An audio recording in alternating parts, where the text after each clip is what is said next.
England దేశంలో పుట్టి అనేక లక్షల మంది ప్రజలను దేవుల్లో నడిపించి అనేక లక్షల మంది ఆత్మలను రక్షించి గొప్ప దైవజనుడిగా పేరుగాంచిన జాన్ వెస్లీ గారి, అలాగే చార్లెస్ వెస్లీ గారి తల్లి గారైన సూసన్నా వెస్లీ గారి గురించి ఈరోజు నేర్చుకుందాం. చాలా ఆదర్శవంతమైన జీవితం, మాదిరికరమైన జీవితం. నేనైతే చాలా ప్రభావితం అయ్యాను. అవన్నీ చదివి చదివి చదివి చాలా ఇంప్రెస్ అయ్యాను. అవి మీతో కూడా పంచుకుంటే బాగుంటుంది అనిపించింది. మనందరికీ కూడా, స్త్రీలందరికీ కాదు కానీ అందరికీ, ఇక్కడ ఉన్న వారందరికీ కూడా అవి ఎంతో ఉపయోగకరమైన విషయాలు. సూసన్నా వెస్లీ ఇంగ్లాండ్లో పుట్టారు. అది 1669 సంవత్సరం జనవరి 20న జన్మించారు. ఆ తర్వాత ఆమె వారి కుటుంబంలో 25వ సంతానం. ఆ రోజుల్లో అంటే 365 సంవత్సరాల క్రితం ఆవిడ జన్మించారు. ఆవిడే సూసన్నా వెస్లీ, జాన్ వెస్లీ గారి, చార్లెస్ వెస్లీ గారి యొక్క తల్లి. ఆదర్శవంతమైన మహిళ, గొప్ప ఆత్మీయ జీవితాన్ని కలిగిన, వారి కుటుంబ సభ్యులనే కాదు కానీ ప్రపంచంలోనే అనేక మంది వ్యక్తులను ప్రభావితం చేసిన, అనేక మంది స్త్రీలను ప్రభావితం చేసిన గొప్ప స్త్రీ అన్నమాట, గొప్ప తల్లి, అలాగే ఆదర్శవంతమైన భార్యగా పేరుగాంచింది. అందుకే 360 సంవత్సరాలైన ఈ రోజుకి మనం ఆవిడ గురించి చెప్పుకుంటున్నాము. అంటే బైబిల్లో ఒక వాక్యం ఉంది,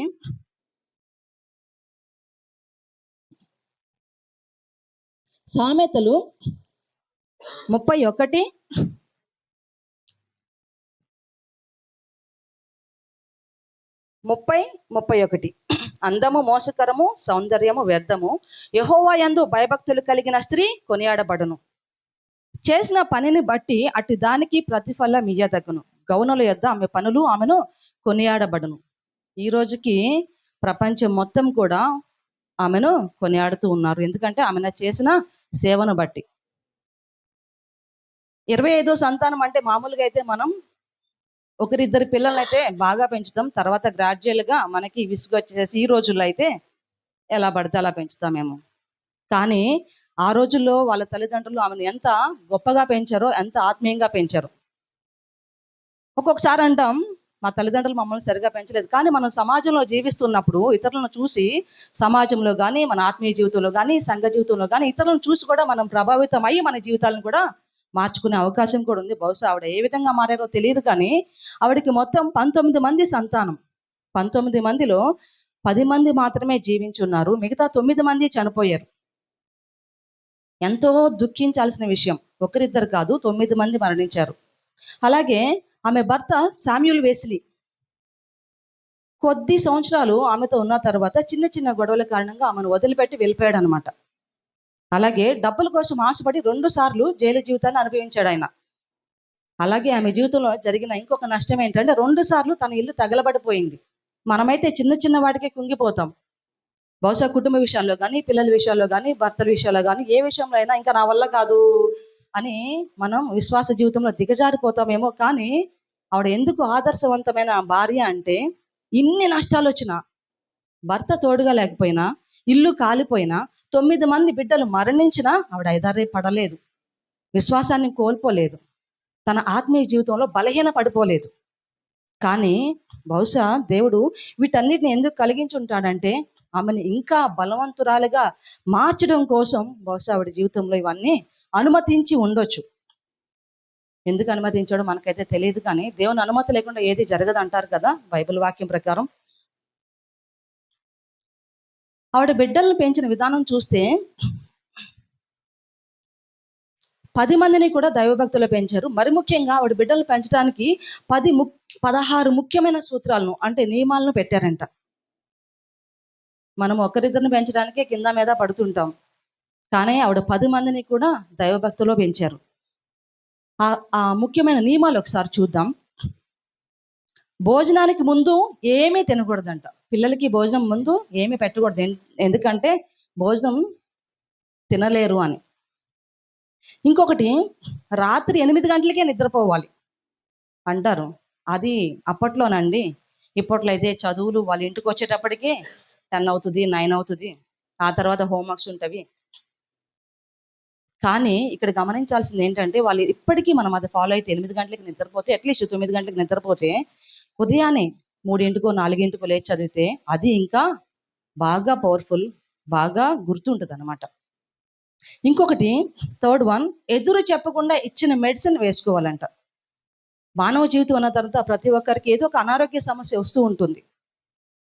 నాకు ఇది ఎందుకు, నేను వేసుకోను, ఎన్ని టాబ్లెట్స్ వేసుకోవాలి చెప్పేటోళ్ళు ఈ రోజుల్లో ఉన్నారు.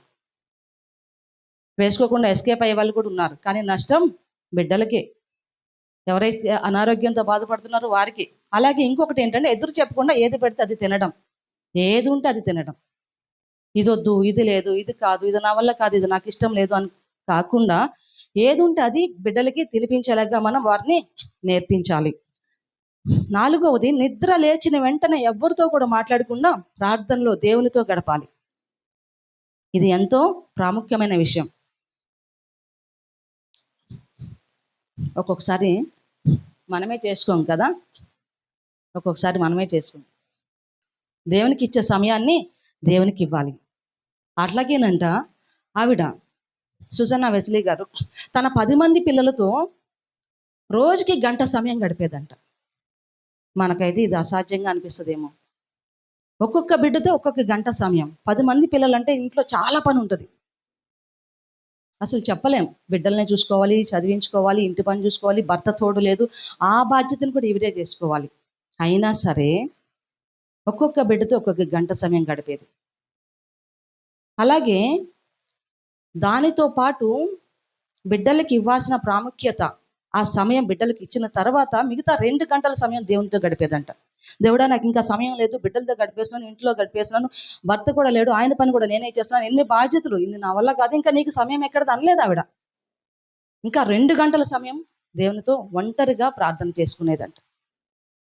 బహుశా అందుకేనేమో ఆవిడ జీవితం ఒక గొప్ప మాదిరికరమైన జీవితంగా మనందరికీ ప్రభావితం కలిగించే విధంగా ఉంది. ఇంకొకటి, ఆరాధన సమయంలో అందరూ 10 మంది బిడ్డలు ఆమెతో కూర్చునే ఉండాలంట. మన దగ్గర అయితే ఒక్కొక్కసారి మొబైల్ చూస్తూ ఉంటాం, ఒక్కొక్కసారి టీవీ చూస్తూ ఉంటాం, ఇంకొకసారి హోంవర్క్స్ చేస్తూ ఉంటారు, ఇంకొకటి ఇంకేమైనా సొంత పనులు చేసుకుంటూ ఉంటారు, లేదంటే ఇంట్లో పని చేసుకుంటూ ఉంటారు. కానీ ఆవిడకి పెట్టిన నియమం ఏంటంటే కుటుంబ సభ్యులందరూ 10 మంది బిడ్డలు కూడా తప్పనిసరిగా ఆరాధనలో పాల్గొవాలి. అది ఉదయకాలపు ఆరాధన, అలాగే రాత్రి జరిగే ఆరాధన. అలాగే కాకుండా ప్రతి ఆదివారం ఆవిడ ఇంటిలో 2 గంటలు ఒక కూడిక ఆరాధన జరిగేది. బిడ్డలందరూ కలిసి కీర్తనలు పాడాలి. ఆ బిడ్డలందరూ కూడా ఆవిడ వాక్యం బోధించేది. ఆవిడ చెప్పిన వాక్యం విని చుట్టుపక్కల ఉన్న వాళ్ళందరూ కూడా వచ్చేవాళ్ళంట. దాదాపు 200 మంది ఆవిడ వాక్యాన్ని వినడానికి వచ్చేవాళ్ళంట. అంటే ఆవిడ వాక్యం ఎంత ప్రభావవంతంగా ఉండేదో. పిలవకుండానే వచ్చేవాళ్ళు అంటే ఇది చాలా ఆశ్చర్యకరమైన, అంటే అంత వారి దగ్గర ఉన్న వారందరినీ కూడా బహుశా అంత బలపరిచేదిగా ఉండి ఉంటుంది, వారి జీవితాలకు అంత మాదిరికరంగా ఉండి ఉంటుంది. అలానే మన స్వంత చిత్తం, స్వంత నిర్ణయం కాకుండా దేవుని చిత్తం మీదనే ఆధారపడాలి. ఈ రోజుల్లో ఎంతమంది ఉన్నారండి అట్లాగా? దేవుడా, నేను చదువుకునే విషయంలో కానీ, ఉద్యోగం చేసే విషయంలో కానీ, పని విషయంలో కానీ, ఏదైనా వస్తువు కొనే విషయంలో కానీ మనం దేవుని చిత్తం మీద ఆధారపడుతున్నామా? మనం ఎప్పుడైతే దేవుని గణపరుస్తామో దేవుడు కూడా మనల్ని గణపరుస్తాడు. ఆవిడ కూడా అంతే. సుజన్న గారు కూడా తన కుటుంబంలోనే కాదు కానీ 200 మంది వచ్చినప్పుడు కూడా దేవుని అదే విధంగా గణపరిచారు. ఇంకొకటి, మనం దేవుని చిత్తాన్ని అనుసరించి, అది చదువులైనా, ఉద్యోగంలో పనుల్లో అయినా, వ్యాపారాల్లో అయినా, ఎందులైనా సరే దేవుని చిత్తాన్ని అనుసరించి మాత్రమే మనం నడుచుకోవాలి. ఇంకొకటి, పిల్లలు మంచిగా అంటే వినయ విధేయతలు కలిగి ఉన్నప్పుడు ఏది అడిగినా ఇవ్వచ్చంట. ఏది అంటే వారికి ఏది అవసరమో అది. మనం దేవుని కూడా అడిగినప్పుడు, దేవుడు నాకు అది కావాలి, బెంచ్ కార్ కావాలి, లేదంటే మోటార్ సైకిల్ కావాలి, మోటార్ బైక్ కావాలి, ఏవో వస్తున్నాయి కదా, స్పోర్ట్స్ బైక్ కావాలి, ఇవన్నీ. కానీ మనకు అది అవసరం అయితేనే దేవుడు ఇస్తాడు. మనకి ఏది అవసరమో అది దేవుడు మనకు ఎట్లయితేనే ఇస్తాడో, పిల్లలు కూడా మనం అడిగిన వెంటనే మనం ఇవ్వకూడదంట. వారికి ఏది అవసరమో అది ఇవ్వాలి. అది కూడా వారు వినయంగా అడిగినప్పుడు, మంచిగా అడిగినప్పుడు మాత్రమే ఇవ్వాలంట. కొంతమంది బ్లాక్మెయిల్ చేస్తుంటారు కదా, ఏడుస్తూ అడుగుతుంటారు. అట్లాంటి వాళ్ళకి ఆవిడ 10 మందిలో ఒక్కరికి కూడా ఏడుస్తూ ఉన్నప్పుడు ఇచ్చేది కాదంట. ఏడవడం కానీ, గట్టిగా అరవడం కానీ అసలు ఇంట్లో జరిగేదే కాదంట. అంటే మొదటి నుంచి ఆవిడ పిల్లల్ని అట్లాగా పెంచుతూ వచ్చారు. కొంతమంది అంటూ ఉంటారు కదా, ఏడ్చి ఏడ్చి ఏడ్చి ఏడ్చి మనం అనుకున్నాం ఏడుపు భరించలేకపోతాం రా, ఇచ్చేస్తేనే పోతుంది అనిపిస్తుంది. ఒక్కసారి మనం ఎప్పుడైతే అలా మొదలు పెడతామో అప్పుడు వాళ్ళు ఏం చేస్తారు, గ్రాడ్యువల్గా దానికి అలవాటు పడతారు. మనం కూడా దానికి అలవాటు పడతాం. అంటే ఏడిస్తేనే ఇస్తారు, ఇస్తేనే ఏడుపు ఆపుతారు. కానీ మనం ఆ విధంగా పెంచకూడదని ఆవిడ చెప్పిన దాంట్లో ఇదొకటి. ఇంకొకటి, అబద్ధాలు ఆడకూడదు. ఒకవేళ అబద్ధాలు ఆడినా సరే దాన్ని ఒప్పుకుని పశ్చాత్తాప పడాలి. మనమైతే ఎన్నో లేచిన దగ్గర నుంచి చిన్న చిన్న వాటికి కూడా తప్పనిసరి పరిస్థితి ఏం చేస్తామంటాం. కానీ ప్రతిదీ దేవుడు తన గ్రంథంలో నోట్ చేస్తూ ఉంటాడు కదా. అబద్ధం ఆడకూడదు, దానిని ఒకవేళ ఆడినా సరే దీనికి అబద్ధం ఆడిననే మళ్ళీ ఇంకొకసారి చేయకుండా పశ్చాత్తాపడాలి, ఇంకొకసారి చేయకుండా కూడా దానిని సరిదిద్దుకోవాలి. ఇంకొకటి, పాపం చేసినప్పుడు వారిని ఎట్టి పరిస్థితుల్లోనూ వదిలిపెట్టకూడదంట. వదిలిపెట్టకూడదు అంటే శిక్షించాలి. చిన్నప్పుడు నేను మా అన్నయ్యని అరే అరే అనేదాన్ని. మా నాన్నగారు కోడింగ్ ఇచ్చేవాళ్ళు నాకు. మళ్ళీ 1 or 2 days అయిపోయిన తర్వాత మళ్ళీ అరే అనేదాన్ని. అరే అన్నయ్య. మా అన్న వెళ్ళి మా నాన్నగారు చెప్పేవాడు, మా నాన్నగారు మళ్ళీ కోడింగ్ ఇచ్చారు. కొన్ని రోజులు అట్లా కోడింగ్ ఇస్తున్న తర్వాత గ్రాడ్యువల్గా మానేసాను నేను.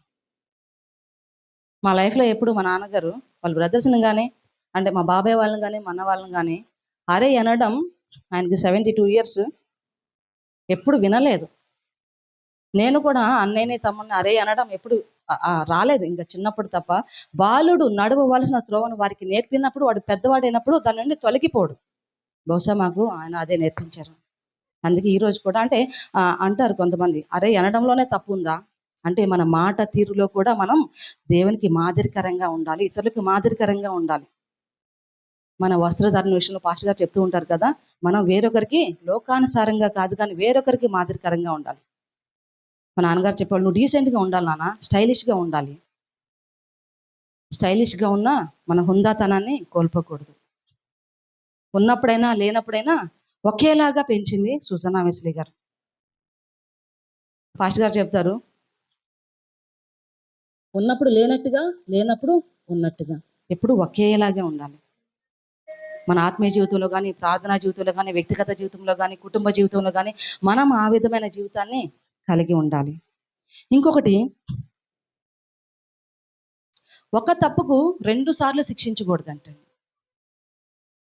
ఒక తప్పుకు కొంతమంది పనిష్మెంట్ ఇస్తారు, తిడతారు, కొడతారు, మళ్ళీ వాళ్ళకి గుర్తు వచ్చినప్పుడు మళ్ళీ దాన్ని రైట్ చేస్తారు. సహజంగా స్త్రీలు ఇట్లాంటివి మనసుకి బాధ కలిగినప్పుడు, కష్టం కలిగినప్పుడు, హృదయం వేదనగా ఉన్నప్పుడు, పదే పదే గుర్తు వచ్చినప్పుడు ఒక్కొక్కసారి హస్బెండ్స్ని, భర్తలను నిందిస్తూ ఉంటారేమో, బిడ్డలు నిందిస్తూ ఉంటారేమో. కానీ ఇది స్త్రీలకు మాత్రమే కాదు కానీ పురుషులు కూడా చేస్తూ ఉంటారు. కానీ ఎవరైనా, అది బిడ్డలైనా, భర్తలైనా, భార్యలైనా, ఒక తప్పుకి ఒక్కసారి మాత్రమే శిక్షించాలి, అయిపోయింది అంతటితో. దేవుడు అంతే కదా. మనం దేవుడి దగ్గరికి వెళ్ళి నేను తప్పు చేశాను క్షమించేసే అంటే క్షమిస్తాడు. ఇంకా అంతే, మళ్ళీ మళ్ళీ దాని గురించి మనం అడగాల్సిన పని లేదు. క్షమించమని అడిగాడు, మన విశ్వాసంతో క్షమించాడు అడిగినప్పుడు, ఇంకా అంతే. మళ్ళీ దాన్ని మనం కూడా అంతే, ఒకసారి మనం క్షమించమని అడిగినప్పుడు రెండోసారి ఇంకా బిడ్డలకు కూడా నువ్వు అప్పుడు అట్లా చేసావు. ఇంకొకటి, మంచి పనులు చేసినప్పుడు వారిని అభినందించాలి. కొంతమంది డిస్కరేజ్ చేస్తూనే ఉంటారు, ఏం చేసేవాళ్ళు నువ్వు, అది ఎవరైనా చేస్తారు. నో నో నో నో, అది వాళ్ళు మాత్రమే చేయగలరు. దేవుడు వారికి మాత్రమే అప్పగించిన బాధ్యత అది. కొంతమంది అది సక్సెస్ అయితేనే, సఫలం అయితేనే, పాస్ అయితేనే, హైయెస్ట్ మార్క్స్ వస్తేనే వారిని అభినందిస్తారు, వాళ్ళకి కావాల్సిన ఇస్తారు. కాదు కానీ వాళ్ళు విఫలం అయినప్పుడు కూడా వారిని అభినందించి ప్రోత్సహిస్తే వారికి మరిన్ని విజయాలు అందుకోగలుగుతారు. అట్లాగే కదా ఆల్బర్ట్ ఐన్స్టీన్, గొప్ప గొప్ప శాస్త్రవేత్తలు ఈ బల్బును కనుక్కున్న ఆయన దాదాపు 1000 సార్లు ప్రయత్నించాడంట. 1000 సార్లు విఫలం అయిపోయాడు. అయినా వాళ్ళ మదర్ డిస్కరేజ్ చేయలా. నువ్వు చేయగలవు, యూ క్యాన్ డూ ఎవ్రీథింగ్ అని ఎప్పుడైతే ప్రోత్సహించిందో అప్పుడు ఆ బల్బు, ఆ వెలుగు లోకమంతటా ప్రసరించింది. ఒకవేళ ఆ తల్లే గనుక నువ్వు ఇంకా చేయలేవు, నీ వల్ల కాదురా, ఇప్పటికీ ఎన్నిసార్లు చేసావు, 100 సార్లు కాదు 1000 సార్లు చేసావు, ఇంకా నీ వల్ల కాదు, వదిలేసి అంటే ఈరోజుకి మనం అంధకారంలోనే ఉండేవాళ్ళమేమో. అంటే మనం కూడా బిడ్డల్ని ప్రోత్సహించే విధంగానే ఉండాలి. వాడు తప్పు చేస్తే తప్పును సరిదిద్దాలి. ఏదైనా మంచి పని చేసినప్పుడు వారిని అభినందించాలి, ప్రోత్సహించాలి. ఇంకొకటి, ఇతరుల వస్తువులను కాపాడడం బాధ్యతగా నేర్పించాలి. మన వస్తువులు అయితే జాగ్రత్తగా చూసుకుంటాం, ఇతరుల వస్తువులు ఏదైనా పాడైతే మాత్రం పట్టించుకోం. ఇంకొకటి, బైబిల్లో ప్రతి ఆజ్ఞను పాటించాలి. మొత్తం 10 ఆజ్ఞలు కదండి. ఏ ఒక్కటి పాటించకపోయినా మనం దేవుని ప్రేమించినట్లే లెక్క. అందరికంటే ఎక్కువగా దేవుని ప్రేమించాలి. ప్రేమిస్తున్నాం అనే దానికి నిదర్శనంగా ప్రతి ఆజ్ఞను కూడా మనం పాటించి తీరాలి. మనం దేవుణ్ణి ప్రేమిస్తున్నామో లేదో చెప్పడానికి గుర్తు ఏంటి అంటే, మనం ఆయన్ని అనుసరిస్తున్నామా, ఆయన ఆజ్ఞల్ని మనం పాటించగలుగుతున్నామా. మనం అనుసరిస్తూ, మనం నేర్చుకుంటూ మన బిడ్డలకు కూడా 10 ఆజ్ఞలను నేర్పించే విధంగా, వాటి నుండి తప్పిపోని విధంగా ఉండాలి. అది చిన్న ఎరేజర్ అయినా, నేను స్కూల్లో పిల్లలకు కూడా చెప్తాను, without their permission don't take anything from there bags. అది ఎరేజర్ అయినా కొంతమంది తీసేసుకుంటారు కదా, పెన్సిల్స్, ఎరేజర్స్, చిన్న చిన్న వస్తువులు. నేను చెప్తాను, అది చిన్న వస్తువు అయినా సరే వాళ్ళ పర్మిషన్ లేకుండా తీసుకుంటే అది ఆజ్ఞను ధిక్కరించినట్లే, అంటే దొంగతనం చేసినట్లే. నెక్స్ట్ వన్, ఇంట్లో ఉన్న ఆడపిల్లలు మాత్రమే కాదు కానీ మగపిల్లలు అందరూ కూడా, బిడ్డలు అందరూ కూడా ముందు చదువు పూర్తి చేయాలంటే ఆ తర్వాత ఇంటి పని చేయాలంట. మన ఇండియాలో అయితే సహజంగా ఇప్పుడు చాలా మారింది. ఇంతకుముందు అయితే ఆడపిల్లలు మాత్రం ఇంట్లో పని చేయాలి, మగపిల్లలు మాత్రం బయట తిరగవచ్చు, లేదంటే చదువుకోవచ్చు, ఇంకేమైనా చేయొచ్చు, వాట్ ఎవర్ దే వాంట్. కానీ నేను చెప్తాను, ఈ రోజుల్లో అయితే అమ్మాయిలు అబ్బాయిలు అందరూ సమానమే. అఫ్కోర్స్ దేవుడు పురుషుణ్ణి కిరీటంగా నిర్మించాడు కాబట్టి వారికి ఇవ్వాల్సిన గౌరవం ఇవ్వాల్సిందే. మనకి ఇష్టం ఉన్నా లేకపోయినా ఇవ్వాల్సిందే, లేదంటే దాన్ని ఇష్టంగా మార్చుకునే ఇవ్వాల్సిందే. కానీ బిడ్డలను మాత్రం సమానంగానే చూడాలి, సమానంగానే పెంచాలి. బిడ్డలకి ముందు చదువు గురించి ప్రాముఖ్యత ఇవ్వాలంట. ఇంట్లో ఉన్నప్పుడు చదువు అయిపోయిన తర్వాత మాత్రమే ఇంటి పనులను అప్పగించాలి. చదువుకుని వదిలిపెట్టడం కూడా కాదు. ఏంటంటే వారికి బాధ్యతను కూడా నేర్పించాలి, వారికి కష్టపడే తత్వం కూడా నేర్పించాలి, వారికి కష్టాల్లో పాలు పంచుకునే అవకాశం కూడా ఇవ్వాలి. నేను చెప్తాను, బయటికి చాలా మంది ఫైనాన్షియల్ గురించి బిడ్డలకి తెలియజెప్పరు. అఫ్కోర్స్ మా అమ్మ నాన్న కూడా ఇద్దరు ఎంప్లాయీస్ అయినా సరే వాళ్ళకి ఎంత వస్తున్నవి, ఎంత ఖర్చు పెడుతున్నారు, ఎంత ఇప్పుడు మాకు చెప్పేటోళ్ళు కాదు. ఎంత కావాలంటే అంత ఇచ్చేవాళ్ళు, అయిపోయేది. కానీ నాకు అనిపిస్తుంది, ఇప్పుడు ఎంత కష్టపడితే రూపాయి వస్తుంది, ఆ రూపాయిని ఏ విధంగా ఖర్చు పెడుతున్నాం, ప్రతిదీ నేను రూపాయి కూడా లెక్క రాస్తాను. అదే బ్రైడ్కి చెప్తాను, మా హస్బెండ్కి చెప్తాను, నాన్న ఇంత కష్టపడితే ఇంత వస్తుంది, దీన్ని ఏ విధంగా మనం ఎక్స్పెన్స్ చేసుకోవాలి, ఎందుకంటే రేపు తన లైఫ్ని తను లీడ్ చేసుకోవాలి. మనం కూడా చదువు విషయంలోనే కాదు కానీ, ఇంటి పని విషయంలోనే కాదు కానీ, అన్ని విషయాలు కూడా బిడ్డలకు అర్థమయ్యేలాగా మనం చెప్పగలగాలి. ఇంకొకటి, లాస్ట్ అండ్ ఫైనల్, బిడ్డలందరూ కూడా దేవునికి భయపడేలాగా, దేవుని యందు భయభక్తులు కలిగి ఉండేలాగా ఉండాలి. మనం ఆ విధంగా ఉంటున్నామా? దేవుని యందు భయభక్తులు అంటే దేవునికి ఇవ్వాల్సిన సమయాన్ని ఇవ్వాలి, దేనికి ఇవ్వాల్సిన ప్రాముఖ్యతను ఇవ్వాలి. సమయం వేరు, ప్రాముఖ్యతను వేరు. కొంతమంది లోకంలో ఉన్న వాటిని ప్రేమిస్తారు, కొంతమంది దుస్తులను ప్రేమిస్తారు, కొంతమంది మొబైల్ని ప్రేమిస్తారు, కొంతమంది డబ్బుని, బంగారాన్ని, వాళ్ళకి ఏది ముఖ్యం అనిపిస్తే దాన్ని ప్రేమిస్తారు. కానీ అన్నిటికీ మించి మనం దేవుణ్ణి ప్రేమించే విధంగా ఉండాలి. సుసన్న కూడా అట్లనే చేసింది. అందుకోసమే జాన్ వెస్లీ గారు, చార్లెస్ వెస్లీ గారు ఎంతలాగా అంటే కొన్ని లక్షల ఆత్మలని, ఇంగ్లాండ్ దేశంలో మాత్రమే కాదు కానీ ప్రపంచం మొత్తం మీద కొన్ని లక్షల ఆత్మలను రక్షించే బిడ్డలుగా ఆ బిడ్డల్ని తయారు చేసిందా అంటే, ఆ బిడ్డల్ని సుసన్న వెస్లీ గారు ఎంత ఆత్మీయతలో పెంచారు. ఈ 16 నియమాలు మనం కూడా అవలంబిస్తే సుసన్న కార్య కాదు కానీ మనం కూడా ఇలాంటి గొప్ప దైవజనుల్ని లోకానికి అందించగలం. మనం ఈ బిడ్డల్ని దేవునిలో, దేవుని వాక్యంలో, దేవుని యందు భయభక్తులతో పెంచగలిగితే మనం కూడా, మన బిడ్డలు కూడా, మన కుటుంబాలు కూడా, మనం ఎక్కడుంటే అక్కడ, మన సంఘం కూడా, మన ప్రాంతం, మన సమాజం కూడా బహుగా ఆశీర్వదించబడుతుంది. ఒక్క సుసన్న వెస్లీ గారు వలన ఇంగ్లాండ్ దేశం అంతా కూడా ఆశీర్వదింపబడింది. జాన్ వెస్లీ గారి వలన, అలాగే చార్లెస్ వెస్లీ గారి వలన ఇంగ్లాండ్ దేశం మాత్రమే కాకుండా ప్రపంచం మొత్తం ఎంతగానో ఆశీర్వదింపబడింది. మనం ఎందుకు చేయలేం? మనం కూడా ఇవన్నీ ఫాలో అయితే తప్పకుండా చేయగలుగుతాం. అంతేగాక వారి ద్వారా, మన బిడ్డల ద్వారా మనల్ని కూడా దేవుడు ఈ లోకానికి ఆశీర్వాద కారణంగా, దీవెనకరంగా మనల్ని కూడా చేయగలుగుతాడు. మనం ఈరోజు కష్టపడి చేసిన పనికి, కొంతమంది ఉంటారు కదా, బిడ్డల కోసం ఉపవాసాలు ఉంటారు, బిడ్డల కోసం త్యాగాలు చేస్తారు, ఏదైనా చేస్తారు బిడ్డల కోసం. కానీ అది ఎప్పటికీ వృధా కాదు. బ్రైట్ అడిగింది ఒక రోజు నన్ను, మమ్మీ నా కోసం ప్రేయర్ చేయి. నేను అన్నాను, అరే నువ్వే చేసుకో. అరే ఎంతో మంది ఎవరు అడిగినా చేస్తుంటావు కదా, నీ గురించి నువ్వు చేసుకుంటావు, మరి నా కోసం ఎందుకు చేయి? నీ కోసం చేస్తాను, కానీ నాకంటే ముందుగా నీ భారం నీకే, నీది నువ్వే చేసుకోవాలి. అరే నువ్వు చేసినా వింటాడు, నేను చేసినా వింటాడు. విశ్వాసంతో బలమైన ప్రార్థన, నిజాయితీగా, అది ఒక్క నిమిషమైనా, ఒక గంట అయినా చేసినప్పుడు దేవుడు తప్పకుండా ప్రతి ఒక్కరి మొలను ఆలకిస్తాడు. మనం కూడా మన బిడ్డల్ని, నేను బ్రైట్ విషయంలో సంతోషిస్తాను. మైటీ, గిఫ్టీ, నాకు తెలిసే పిల్లలందరూ కూడా అప్పుడప్పుడు మన సంఘంలో ఉపవాస ప్రార్థనలు పెడుతూ ఉంటారు కదా, ఆ శక్తితో వస్తారు. 6 గంటలు కన్నప్పుడు, 11 గంటలు కన్నప్పుడు బహుశా నేను ఉండలేకపోవచ్చు, నాకు అనిపిస్తుంది, అరే చిన్న బిడ్డలు ఎట్లా ఉంటారు వీళ్ళు. కానీ వారికి ఉన్న ఆసక్తి, చిన్ననాటి నుంచే మనం వారికి ఆ త్రోవ నడిపిస్తే, నేర్పిస్తే, వారు ఎప్పటికీ పెద్దవారైనా సరే దాని నుండి తొలగిపోకుండా దేవుళ్ళు నాటబడి ఉంటారు. అట్లాంటి వారిని దేవుడు బహుగా ఆశీర్వదిస్తాడు, ఫలింపజేస్తాడు. వారి ద్వారా చెప్పాను కదా, కుటుంబాలు, సమాజాలు, దేశము, ఎంతో మందిని దేవుని దగ్గరికి నడిపించే అవకాశం మనం చిన్న బిడ్డలకి చిన్ననాటి నుంచే నేర్పిద్దాం. ఈ అవకాశం ఇచ్చిన పాస్టర్ గారికి, కమలమ్మ గారికి, మీ అందరికీ కూడా నా యొక్క కృతజ్ఞతలు, వందనాలు.